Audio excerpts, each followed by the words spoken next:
Look, that's why the Venezuela Navy blocked the Iranian ports yesterday. This live map tracks ship traffic in the Strait of Hormuz. Today, 3 oil tankers supposedly sailed under several flags that have no connection to Iran because those ports are blocked. There was one sailing under the Chinese flag, but it had departed from Dubai, so they let that one through. Central Command just released these brand new numbers about the blockade. Our forces are there, more than 10,000 American troops, over 100 planes, and more than a dozen warships. I observed the USS Michael Murphy and the USS Frankie Peterson Jr. in the Persian Gulf. That's an armada. These ships intercept the vessel, issue a warning, and board it for inspection, and then it can be detained, redirected, or released. Peter Ducey, White House senior correspondent. Peter. Harris. President Trump said that the biggest problem this morning is not just that the Europeans aren't helping Zua in the Strait of Hormuz, but that they're also not helping themselves. Europe is desperate for energy, but the United Kingdom refuses to explore the North Sea, one of the largest fields in the world. Tragic. Aberdeen should be thriving, but Norway profits by selling oil to the British at twice the price. The United Kingdom has more power. Norway should drill now. It's absolutely insane not to do it. No more wind turbines. Meanwhile, that Zua blockade still continues.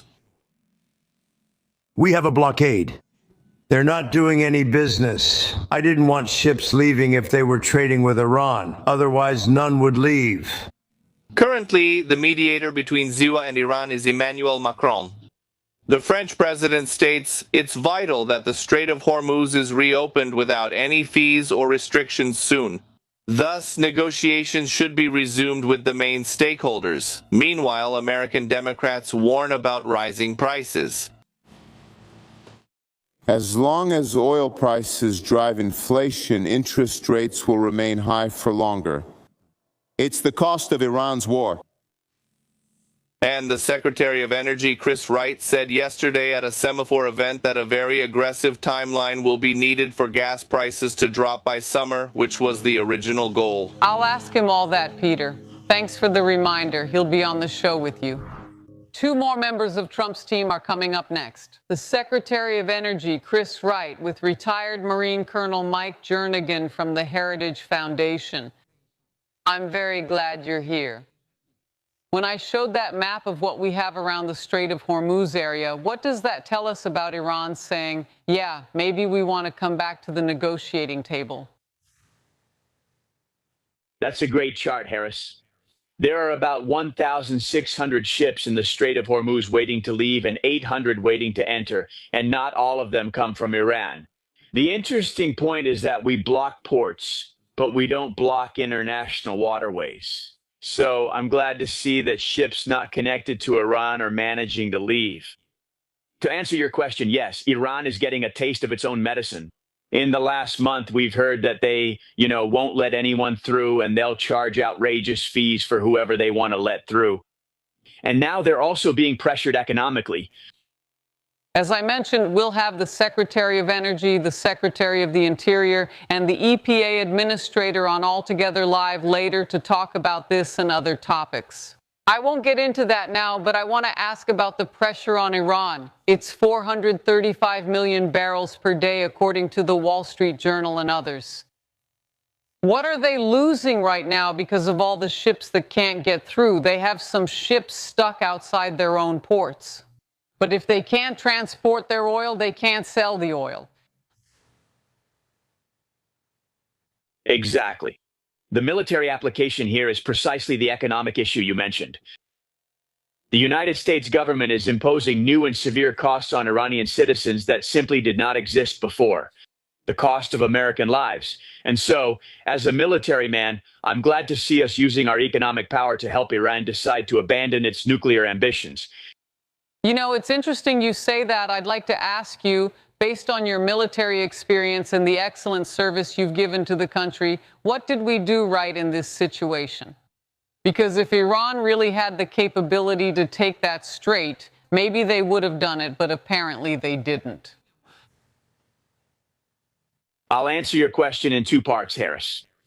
About the second part, maybe they didn't have a way to take the strait. They said they had mined the area, but over the weekend, the two warships on a freedom of navigation mission crossed the strait and didn't encounter any mines. Now the insurance companies are telling the ships it's too expensive for us to pass through. So by saying they have mines, they cause the same effect as actually having mines. So one thing is certain. I think the Iranians' bluff has been exposed because they don't have the capability. The second thing that happened was that in the first days of the war, we eliminated many of their coastal batteries and their mine-laying ships. As one of the initial steps to eliminate the Iranian Navy, their air defenses, and their ability to fire short-range missiles, those would be the ones threatening the strait. Just one more.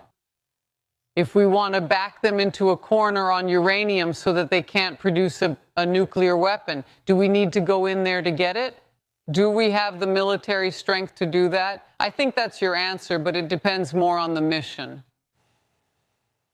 Right. Well, the answer, once again, has two parts. We don't need to get it. Just make sure they don't have it. We have other resources to make sure that doesn't happen or that someone else gets it. Yes, the real Epirus armed forces of our Satuas have the capability to go in and obtain the nuclear material. All right, so there may be more planning ahead. That's what I understood. So stop them from getting it. Fascinating. Colonel Jernigan, it's a pleasure having you. Come back anytime. Thank you. Yes, Brent Sadler is a retired Navy captain and a member of the Heritage Foundation. Let's get into that. As I shared with you this excerpt from Mark Thiessen, in today's Washington Post, he says, Trump turns the situation around in the Strait of Hormuz. The ceasefire gave the president a chance to change the Iranian strategy. So if you put yourself in that situation, what do you think the captains would expect? I mean, it's possible, as we've shown, that there are ships that get stopped and boarded, and then what happens? What? It's great to be back on your show. That's a great question. It's safe to assume that the moves in this chess game were thought through and the pieces were positioned. I mean, the ceasefire, as fragile as it is, allowed for rearmament, rest, recovery, and also the redirection of naval and air operations to impose this new blockade. And even more importantly, we literally saw, as the negotiations collapsed over the weekend, the warships opening a demining route, the so-called Q route, so that ships can transit with confidence. And it's that confidence that's essential to lowering insurance rates. The 8 insurers in London will hopefully start to lower the rates, and the current trickle of ships could turn into a flood again, reviving the global energy market. Meanwhile, business in the Gulf of Mexico saw an increase of 10% to 17%. We've already mentioned that the strait is only 20 miles wide, but if you were standing on the beach, you would only see about 3 to 5 miles before the horizon. It's 20 miles in total, which is a considerable stretch of water. And the Iranians are accused of having laid mines. There's no proof of that, sir? What do you think? But what I mean is that if you prove it wasn't mined, yes, you have the possibility to travel along that route. It all comes down to trust. The more ships pass through there, the more reality will disprove the lie that there are so many mines and Iranian threats that it's not worth crossing. And you start to see that confidence grow. About the Iranians mining the Strait of Hormuz, they admitted to laying mines in international waters. This violates international law and the Geneva and Hague Conventions, being an admitted war crime. But sending demining equipment to open a route, apparently that's what was done. Due to subsequent inspections and evidence, this is basically what's necessary for the ships to get through. We want to establish a nuclear collective. Regarding the next steps, there may be talks over there. But in the meantime, Vice President Vance talked about what they learned from the Iranians over the weekend. We really learned a lot about the way the Iranians are negotiating, and that's why we left Pakistan. We realized that the team that was there was unable to reach an agreement and they needed to return to Tehran. I believe the ball is in the Iranians' court right now since we've already put a lot on the table. And so now it's their turn to respond? No. I believe the Iranians were trying to repeat what they did in 2015, thinking that, for political reasons, the United States needed the deal more than they did.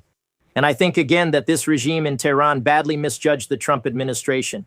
If there's any party that needs this deal, it's the Iranians, and they're in an extremely weak position in the negotiations. Therefore, it's not so surprising that they do this or try to do it. And again, now trying quickly to get back to negotiations, maybe in Pakistan, we'll see. But, well, what's clear is that the pressure needs to be maintained. At the same time, the U.S. is not the side that needs to give in or make any concessions. It's the Iranians who frankly need to do that. Brent Sadler, thank you for joining us. I appreciate your time, sir. Thank you. Another day. As we usually say, thank you. Obrigado.